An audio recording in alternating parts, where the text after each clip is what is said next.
নমস্কার। আজকে মিথুন রাশির বিষয় নিয়ে কথা বলবো। আজকে মিথুন রাশির জন্য কয়েকটি উপায় বলবো, যেই উপায়গুলি মিথুন রাশির মানুষদেরকে ডেফিনেটলি সাকসেস দিকে নিয়ে যাবে। যেই উপায়গুলির দ্বারা মিথুন রাশির মানুষরা যে দিশা হারিয়ে ফেলেছিল সেই দিশা পেয়ে যাবে। যেই উপায়গুলির দ্বারা মিথুন রাশির মানুষরা নিজেকে অনেক উন্নত করতে পারবে, নিজেকে অনেক সফল বানাতে পারবে। আমি যে উপায়গুলি বলবো, এই উপায়গুলির মধ্যে রয়েছে সায়েন্স, এই উপায়গুলির মধ্যে রয়েছে শক্তিশালী তন্ত্রের ক্রিয়া বলা যেতে পারে, বা তন্ত্রের বিশেষ কিছু নিয়ম। এই উপায়গুলি অনেক পৌরাণিক উপায়। আমাদের যে রত্ন প্রতিকার দ্বারা মানুষের কিন্তু উপকার হয়, কিন্তু রত্ন প্রতিকারের আগে কিন্তু এই উপায়গুলি ছিল। তাই এই উপায়গুলিকে কখনোই অ্যাভয়েড করবেন না, একবার মেনে দেখুন এই উপায়গুলি।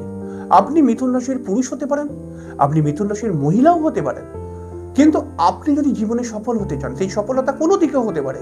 সেই সফলতা যে আমার পরিবারে আর্থিক উন্নতি হোক, আমি একটি ভালো চাকরি পাই, বা আমি বিয়ে করে ফেলি, মানে আমার বিয়েটা যেন হয়ে যায়, বা আমি যেন নিজেকে সফল করে তুলতে পারি, আমার কাজটা যেন হয়ে যায় আলটিমেটলি।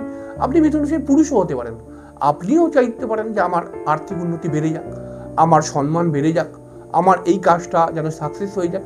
যেই আপনার ইচ্ছা থাকুক না কেন, এই উপায়গুলি আপনাকে সেই ইচ্ছা পূরণ করে দেবে। হ্যাঁ, আপনি বলবেন এত দামি দামি রত্ন আমাকে উপায় পূরণ করতে পারলো না, এই ছোট ছোট উপায় পূরণ করে দেবে।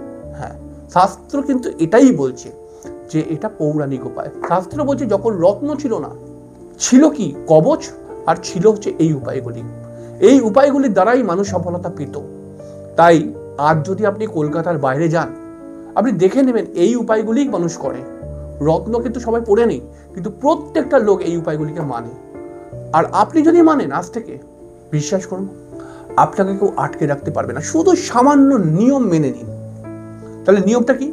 তবে নিয়মটা অবশ্যই বলবো, তবে একটা কথা অবশ্যই তার আগে বলে দেবো, চ্যানেলটিকে সাবস্ক্রাইব করে বেল আইকনটাকে তো ক্লিক করে রাখতেই হবে আপনাকে, এটা রিকোয়েস্ট। কারণ আমি সবসময় বলি, আমি আনন্দ শাস্ত্রী, আমি চাই আপনি জীবনের যে কোনো দিকে সমস্যার মধ্যে পড়তে পারেন।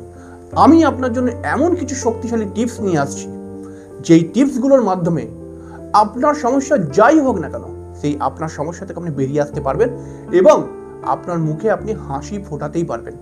অবশ্যই আমরা অনুষ্ঠানে চলে আসবো। তাহলে মিথুন রাশির জন্য প্রথমে কি বলছে শাস্ত্র? যখন আপনি সকালবেলা দাঁত মাজবেন, একটি ছোট কাজ করুন। শুধুমাত্র বুধবার দিনকে দাঁত মাজার জন্য যখন ব্রাশের মধ্যে পেস্ট নেবেন, সেই পেস্টের উপরে একটু যদি পারেন ঘরের মধ্যে ফিটকিরি রাখবেন। ফিটকিরি রেখে ওই ফিটকিরির গুঁড়ো একটু পেস্টের মধ্যে মিশিয়ে দেবেন। ডেফিনেটলি আপনি দেখবেন অল্প দিনের মধ্যে আপনার গ্রহণযোগ্যতা বেড়ে গেছে, আপনার মুখের হাসির মিষ্টতা বেড়ে গেছে। আপনাকে যে পছন্দ করতো না, সেও আপনাকে পছন্দ করতে শুরু করে দেবে। এই ফিটকিরি দেওয়ার পেছনে রয়েছে সায়েন্সও। অটোমেটিক্যালি আপনার দাঁত ভালো হবে, আপনার মাড়িও ভালো থাকবে। কিন্তু দাঁত মাড়ির জন্য তো আর এত কিছু করতে হয় না। আপনি শুধুমাত্র এইটা করুন এবং আপনার নিজের গ্রহণযোগ্যতা বৃদ্ধি করুন। আর গ্রহণযোগ্যতাই তো যত ঝামেলার মূল কেন্দ্রবিন্দুতে রয়েছে। আপনাকে যদি অনায়াসে গ্রহণ করে নেয়, আপনার সমস্যা থাকবে না। আপনি কাউকে ভালোবাসতে চাইছেন, সে যদি আপনার ভালোবাসাকে মেনে নেয়, তাহলে তো কোনো ঝামেলাই নেই। আপনি এক জায়গায় চাকরি করতে চাইছেন, আপনার গ্রহণযোগ্যতা যদি না থাকে, তারা আপনাকে গ্রহণ করতে চাইছে না, তাই জন্য আপনি চাকরিটা পাচ্ছেন না। আর এই গ্রহণযোগ্যতা যদি বেড়ে যায়, তাহলে ডেফিনেটলি আপনার সম্মান, আপনার সফলতা, আপনার ইচ্ছা পূরণ হওয়া, এগুলো অটোমেটিক্যালি চলে আসবে। আপনি একবার করে দেখুন। দ্বিতীয় নম্বর কথা বলছে কি, ঘরের উত্তর, এই উত্তর পূর্ব কোণ, যেটাকে আমরা ঈশান কোণ বলি, ঘরের ঈশান কোণেতে যদি আপনার সম্ভব হয়, আপনি একটি অ্যাকোরিয়াম রাখুন, তার মধ্যে বিভিন্ন মাছ রাখুন। আর ধরুন নিতান্তই আপনি অ্যাকোরিয়াম করতে পারছেন না, তাহলে পারে কিন্তু কোনো অসুবিধা নেই, এরপরেও উপায় আছে। তাহলে কি উপায়? আপনার আশেপাশে যে জলাশয় রয়েছে, আপনার আশেপাশে যে পুকুর রয়েছে, যেখানে মাছ টাছ রয়েছে, সেই মাছ টাছদেরকে একটু বুধবার দিনকে গিয়ে একটু আটার গুলি হয়, ছোট ছোট আটার গুলি, আটা একটুখানি মেখে আটার গুলি বানিয়ে নেবেন, গিয়ে মাছদেরকে খাইয়ে দিয়ে আসবেন। ডেফিনেটলি আপনি দেখে নেবেন, আপনার এডুকেশনের প্রবলেম হতে পারে, আপনার বিবাহ হচ্ছে না প্রবলেম হতে পারে, আপনার সন্তান হচ্ছে না প্রবলেম হতে পারে, আপনার অর্থ আসছে কিন্তু টিকছে না এরকম প্রবলেমও হতে পারে, আপনার হয়তো আর্থিক উপার্জনই হচ্ছে না ভালো করে এরকমও প্রবলেম হতে পারে, আপনার ব্যবসায় সুবৃদ্ধি হচ্ছে না, ব্যবসা হতে পারে। আপনি এটা করুন এবং একটু করে যান। প্রচন্ড লাভ পাবেন। আপনি দেখে নেবেন কি লাভ পাবেন। আপনি করুন, কোনো তর্ক বিতর্ক নয়, করুন। আপনি একটা কাজ করবেন, বুধবার দিনকে নিজের বাড়িতে, আপনার ঠাকুর ঘর নিশ্চয়ই রয়েছে, ঠাকুর ঘরেতে একটি সবুজ বোতল করে, সবুজ বোতল পাওয়া যায়, লিমকা, স্প্রাইট, একটা সবুজ সবুজ বোতল হয়, সেটাকে ভালো করে পরিষ্কার করে ওই সবুজ বোতলের মধ্যে গঙ্গা জল ভরে আপনি শুধুমাত্র ঠাকুর ঘরে রেখে দিন।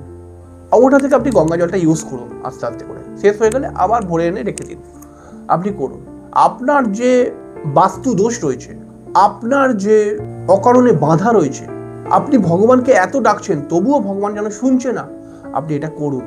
একবার করে দেখুন যে কি রেজাল্ট আসছে, এবং ডেফিনেটলি আপনি দেখবেন 1 থেকে 2 মাসের মধ্যেই আপনার সিচুয়েশন ঘুরতে শুরু হয়ে যাবে। এছাড়াও যদি পারেন নিজের বিছানার মধ্যে সবুজ রঙের চাদর, সবুজ রঙের বালিশের কভার, এবং যদি পারেন সবুজ রুমাল একটা পকেটে রাখুন। দেখুন, যদি আপনি বালিশের কভার সবুজ রঙের করেন এবং বিছানার চাদরও সবুজ রঙের করেন, তাহলে পকেটে সবুজ রুমাল রাখতে হবে না। আর যদি আপনি এটা করতে না পারেন, তাহলে সর্বদা পকেটে একটি সবুজ রুমাল রাখুন। মানে ব্যাপারটাকে ভালো করে বুঝুন, সবুজ রুমাল রেখে আপনাকে বলা হচ্ছে না যে সবুজ রুমালে মুখ পুছুন, এটা বলা হচ্ছে না, কিন্তু আপনাকে বলা হচ্ছে যে সবুজ রুমাল একটা রেখে দিন। আপনি ধরেন একটা মহিলা, পার্সে রেখে দিন। আপনি ধরেন পুরুষেরও পার্স থাকে, মানি ব্যাগ, তার মধ্যে একটা ছোট রুমালও হতে পারে, তো রেখে দিন। ছোট একটা কাপড়ের টুকরো রেখে দিন। ডেফিনেটলি এই উপায়টি করতে হয়তো কিছু পয়সা খরচা হবে, কিন্তু কথা দিলাম এই উপায়টি করলে আপনি 10 গুণ পয়সা রিটার্ন পাবেন, তারও বেশি হতে পারে। তাহলে কি করবেন? অসুস্থ মানুষ, যেখানে অসুস্থ মানুষের চিকিৎসা করা হয়, এরকম জায়গায় আপনি ওষুধ কেনার জন্য কিছু টাকা দিন। গরিবদেরকে ওষুধ কেনার জন্য, অথবা ধরুন একটি স্বাস্থ্য কেন্দ্র রয়েছে যেখানে অসুস্থ মানুষরা আসেন, তাদেরকে যাতে বিনা পয়সায় ওষুধ দেওয়া হয়, সেই ওষুধগুলোর দাম আপনি দিয়ে দিন। এটা আপনি করুন। বিশ্বাস করবেন না, একটা অজানা শক্তি আপনাকে এসে আপনাকে তুলবে, এবং আপনি হয়তো করছেন এটা মনের ভুলেই করে ফেলছেন, বা করছেন কত মাথায় রাখেননি, কিন্তু ডেফিনেটলি আপনার উন্নতি হয়ে যাবে। আপনি করে দেখুন। এই ছোট ছোট উপায় অনেক শক্তিশালী উপায়।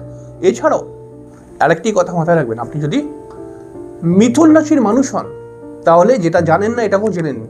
যদি আপনি না এটা করেন, আপনি কিন্তু সমস্যার মধ্যে ভুগবেন। আপনি এর মধ্যে তর্ক বিতর্ক অনেক আনতে পারেন, কিন্তু আমি যেটা বলছি ওটা করুন। আপনার বাড়িতে যদি মানি প্ল্যান্ট গাছ থাকে, মানি প্ল্যান্ট, অনেকে বলে না যে মানি প্ল্যান্ট গাছে রাখলে প্রচুর পয়সা হয়, এই মানি প্ল্যান্ট গাছ নিয়ে পরে একটি ভিডিও করবো। হ্যাঁ, এই পয়সার সঙ্গে কিছুটা কানেক্টেড রয়েছে। তবে মিথুন রাশির মানুষদেরকে আমি বলবো, আপনার বাড়িতে যদি মানি প্ল্যান্ট গাছ থাকে, সেই গাছে আপনি নিজে কখনো জল দেবেন না। আপনার জল দেওয়ার প্রয়োজন রয়েছে, আপনি অন্য কাউকে দিয়ে জল দেওয়ান, নিজে কখনো জল দেবেন না। যদি দেন, তাহলে তার 1-2 মাসের মধ্যে এমন কিছু ঘটনা ঘটবে যেটা আপনার চোখের জল আনতে পারে, যেটা আপনাকে দুঃখ দিতে পারে। আপনি মিলিয়ে নেবেন।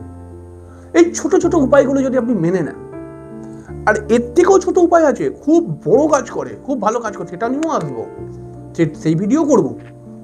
অবশ্যই চ্যানেলটাকে সাবস্ক্রাইব করে রাখবেন। এই উপায়গুলি আপনি খালি মেনে নিন, আর মেনে যদি নিতে পারেন, 1 থেকে 2 মাসের মধ্যে আপনার জীবন পরিবর্তন হবে। আপনি যদি অনেক বুদ্ধিমান হন, শিক্ষিত মানুষ হন, তাহলে পরে আপনি বলতেই পারেন, আরে এত দামি দামি রত্ন পড়ে আছি, হলো না, আর এইটুখানি উপায় হয়ে যাবে। হ্যাঁ, এইটুখানি উপায় হয়ে যাবে। আপনি করে দেখুন, শুধু বিশ্বাস নিয়ে একবার করুন, হবেই হবে। যাই হোক, পরের দিনকে আরেকটি অনুষ্ঠান নিয়ে চলে আসবো। ততক্ষণে যেন নমস্কার, অনেক অনেক অনেক ভালো থাকবেন। শুভরাত্রি।